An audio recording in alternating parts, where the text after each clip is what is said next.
தேவனுடைய பரிசுத்த நாமத்திற்கு மகிமை உண்டாவதாக.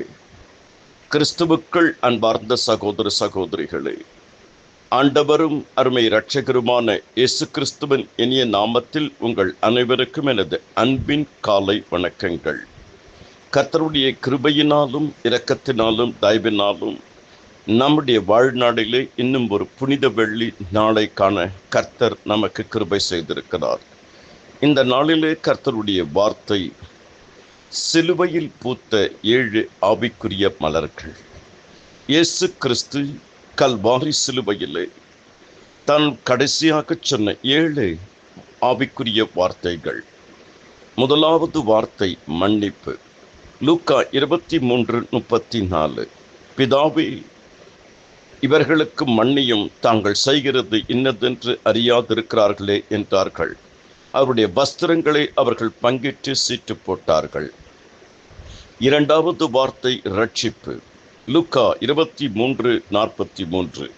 இயேசு அவனை நோக்கி, இன்றைக்கு நீ என்னுடனே கூட பரதேசில் இருப்பாய் என்று மெய்யாகவே உனக்கு சொல்லுகிறேன். மூன்றாவது வார்த்தை அன்பு. யோவான் 19:26. அப்பொழுது இயேசு தம்முடைய தாயையும் அருகே நின்ற தமக்கு அன்பாயிருந்த சீஷனை நோக்கி, தம்முடைய தாயை நோக்கி, ஸ்திரியே, அதோ உன் மகன் என்றார். நான்காவது வார்த்தை அங்கலாய்ப்பு. மத்தேயு 27:46. 9ஆம் மணி நேரத்தில் இயேசு ஏலி ஏலி லாமா சபத்கானி என்று மிகுந்த சத்தமிட்டு கூப்பிட்டார். அதற்கு, என் தேவனே, என் தேவனே, ஏன் என்னை கைவிட்டீர் என்று அர்த்தமாம். ஐந்தாவது வார்த்தை தவிப்பு. யோவான் 19:28. அதன் பின்பு எல்லாம் முடிந்தது என்று இயேசு அறிந்து வேதவாக்கியம் நிறைவேறத்தக்கதாக தாகமாய் இருக்கிறேன் என்றார். ஆறாவது வார்த்தை தீர்ப்பு, அதாவது முடிப்பு.